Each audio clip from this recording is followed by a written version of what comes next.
Olá pessoal, meu nome é Felipe Bellini, estamos aqui com mais um vídeo no canal, mais um vídeo de filosofia antiga aí para vocês. E hoje eu trago o Heráclito, que foi um dos filósofos antigos que debateram e mudaram a maneira de se pensar, sendo referência aí para vários filósofos que a gente conhece, como Platão e Hegel. Mas antes da gente chegar lá, vamos entender que o Heráclito ele diz que tudo flui. Esse filósofo antigo aí da década que nasceu mais ou menos em 535 a.C., ele diz que tudo flui, que tudo está em constante mudança, por mais que mantenha a sua identidade, que nós nos modificamos de tempos em tempos, que nós somos há pouco tempo atrás já não somos mais, porque nós aderimos experiências. E também ele vai, através dessa reflexão, desse praxis, dessa ideia chamada monismo, ele nos leva a uma reflexão muito mais aprofundada em diversos outros pontos, como política, felicidade, dialética. Vamos lá, vamos entender quem foi Heráclito através de um contexto, não é mesmo? O contexto que a gente tem aqui, é que os filósofos de Mileto e o Pitágoras serviram muito de base na tradição metafísica para que o Heráclito pudesse criar o monismo. Esses filósofos de Mileto, eles acreditavam em uma substância primordial, e essa substância primordial, ela seria a base, a célula, o que criava todas as outras. E o Heráclito ele acredita nisso, ele vai ter uma substância principal, essa substância é o fogo, a gente vai ver logo em seguida, vocês vão entender bem. Logo depois a gente tem o Pitágoras, que diz que tudo pode ser entendido por padrões matemáticos e que a gente pode compreender o universo em uma estrutura subjacente através desses padrões, então tudo poderia ser estudado e refletido e definido. Vindo de toda essa composta estruturalista e que procura respostas na Idade Antiga, o Heráclito vai dizer, ei, peraí, tudo bem, existe uma substância básica e a gente entende isso. Eu acredito que essa substância é o fogo. Esse fogo ele é divino, ele é um logos divino.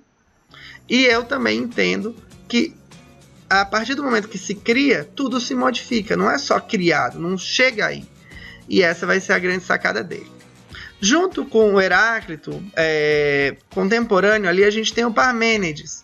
E o Parmênides vai trabalhar a dedução lógica. Então, geralmente, as pessoas estudam o Heráclito e o Parmênides ali juntinho. Eu decidi separar em vídeos diferentes, mas vocês vão ter aí um vídeo sobre o Parmênides, prometo. E ele usa essa dedução lógica para provar que as mudanças são possíveis, que você pode mudar de ideia, que você pode mudar de concepção, que as pessoas simplesmente mudam com o decorrer do tempo e com a experiência que elas adquirem. Depois nós temos o Platão, que contribui e segue essa lógica de que o mundo está num estado de constante fluxo, mas ele tem várias discordâncias com o Heráclito. E por último, o Hegel, que se baseia aí todo o sistema dialético dele em integração dos opostos, que é muito da abordagem dos anaforismos do Heráclito. Vamos lá, gente, vamos entender isso. Vamos começar com o anaforismo. Vale entender que o Heráclito tinha a substância fogo como base, como vertente, como logos primordial. Então ele vai falar que tudo é feito pelo fogo e tudo se dissipa no fogo. Tudo está submetido ao destino. O movimento, o devenir perpétuo, determina toda a harmonia do mundo. O que isso quer dizer? Vamos entender. Ele entende lá que a natureza física dos corpos é governado aí por esse logos divino. E o que parece mais divino para o homem? O que lembra o divino? Então é a luz do sol, é o fogo, é a maneira como ele se movimenta. O fogo ele é o símbolo para o Heráclito de tudo que ele quer dizer, porque ele está em constante movimento, O fogo não fica parado, ele é uma chama viva, só que ele se consome. Ele não se consome enquanto tiver oxigênio e algo para queimar ali. Então, ele diz que é uma lei universal, cósmica, esse logos divino, de acordo com a qual todas as coisas começam a existir e todos os elementos materiais do universo são mantidos em equilíbrio. Através desse logos, através dessa unidade primordial, que ele entende, que a gente diz cotidianamente que é fogo, mas é esse logos, esse quê de conhecimento divino que todos os seres imateriais são imbuídos, é que se mantém o equilíbrio e que se permite que as coisas existam, que se permite que o homem pense, que se permite que os animais caçem. Em cima disso, ele determina o monismo. O monismo ele sugere o equilíbrio dos opostos. Só pode existir algo se existir um oposto a isso. Tem o dia e a noite, o quente e o frio.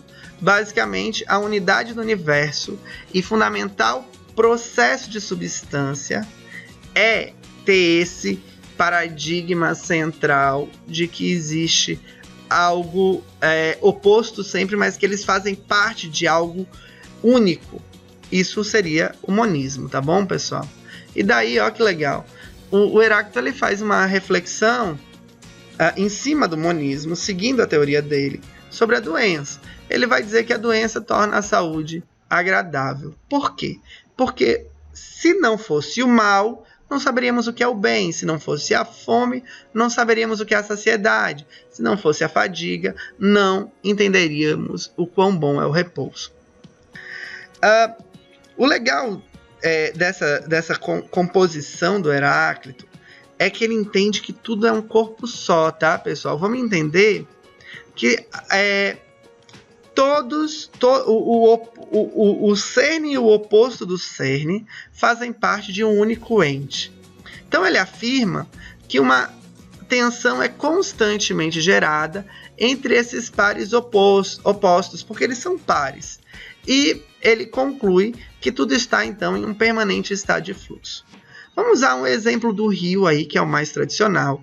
Se vocês tiverem uma aula de filosofia antiga e o teu professor falar sobre Heráclito, ele vai dar esse exemplo, com certeza. Então, o Heráclito vai dizer a famosa frase: ninguém se banha 2 vezes no mesmo rio, porque as águas estão correndo. Então, as águas estão em constante renovação e, por isso, assim como as águas, nós também estamos em constante transformação, sendo que o nosso rio seria o tempo, não é mesmo? Pessoal, tendo essas conclusões aí, esses pensamentos, eu já coloquei aí 2 anaforismos, a gente vai ver que esse pensamento do Heráclito ele é muito plural. O Heráclito ele é um filósofo plural. E o Gerard Bornet ele vai reunir magistralmente aí várias posições e reflexões do Heráclito que foram nomeadas de anaforismos, em especial porque eles seguem as anáforas, né? Ele repete muito a palavra que ele está querendo determinar. Infelizmente, se perdeu aí a estrutura original, se perdeu a ordem de como esses anaforismos foram organizados anteriormente. Claro, né? A gente está falando aí de coisas de 2.500 anos atrás. Mas vamos aos mais legais. Olha essa composição que é atual do Heráclito. Ele vai dizer que a guerra é o pai de todas as coisas e de todos os reis.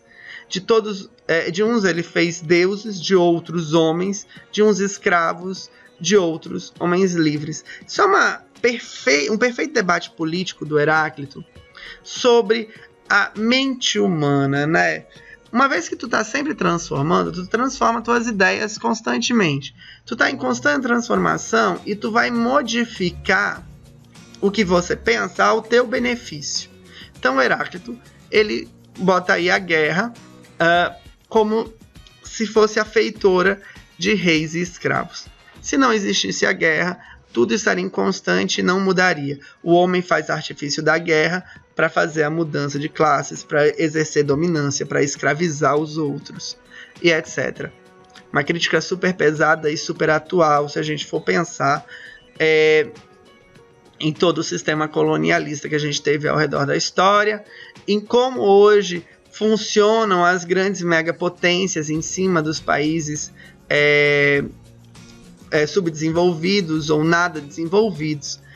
e como funciona o sistema capitalista de globalização. Outra reflexão super atual do Heráclito é sobre a felicidade. Ele fala que se a felicidade consistisse nos prazeres do corpo, deveríamos proclamar felizes os bois quando encontram ervilhas para comer. Gente, a reflexão do Heráclito é a seguinte: por que eu tenho que entender que meus instintos básicos são unicamente considerações e concepções de felicidade? Felicidade está ligada em evoluir, em fluir, em transformar. Felicidade não é apenas o que eu quero imediatamente, mas o que eu quero a longo prazo. Felicidade está em conhecer o Deus, na época o Deus antigo, hoje em dia Deus cristão, ou Deus de qualquer a religião que você tenha, ou a felicidade está em você conseguir um grande objeto que lhe gaste desgastes e etc. Ou a felicidade está nas coisas simples, mas nunca é uma resposta fácil, e é isso que ele quer dizer com esse anaforismo, ao meu ver, é claro, porque por ser um anaforismo ele é necessariamente poético, e por ser necessariamente poético você pode interpretá-lo como bem entender. Por fim, para Deus tudo é belo e bom e justo. Os homens, contudo, julgam umas coisas injustas e outras justas. O Heráclito ele vai debater algo antes de existir o cristianismo, que é o culto às estátuas que existiam. E ele vai falar que os homens usam das estátuas para fazer o que quiserem. Olha como é atual isso. Os homens usam dos símbolos e dos heróis de uns e de outros para fazer o que desejam e dizer que é a intenção desses heróis. E não é isso. Ele vai dizer que quem julga e quem decide e quem transforma coisas injustas e outras justas é o homem e a sua perspectiva moral. Então, o que é legal disso? É mostrar que o Heráclito ele não é apenas o filósofo metafísico tão debatido, embora a força dele esteja justamente nessa metafísica, mas também um filósofo da ética e da moral do mundo antigo. Por fim aí, né? Um vale aos meus olhos, 10.000 se é o melhor. O Heráclito vai falar que a visão do homem decide e que você vai valorizar o que lhe faz bem. E é assim que o homem caminha. E você vai decidir o que lhe faz bem conforme o momento da sua vida, pois tudo flui, tudo se transforma, você não era o mesmo, o que era legal ontem já não é legal hoje, o que é legal hoje pode não ser no futuro. Pessoal, é isso aí, ó, deixando uma última frase, né? O caminho acima e o caminho abaixo são um só e o mesmo. Heráclito entende, então, que tudo se compõe, que tudo está junto. Somos todos únicos, o nosso ente, o nosso oposto são um só. O universo faz parte, então, de uma concisão cíclica única também. Bom, pessoal, é isso. Espero que vocês tenham gostado aí da aula. Espero que esteja bem ilustrado. Deu um trabalho fantástico para fazer isso. Pessoal, muito obrigado. Até a próxima. Não esqueçam de dar o like aí no vídeo, de compartilhar o canal, de se inscrever no canal. E podem contar que vão ter vídeos desses sempre e muitos deles, tá bom? Valeu, até a próxima.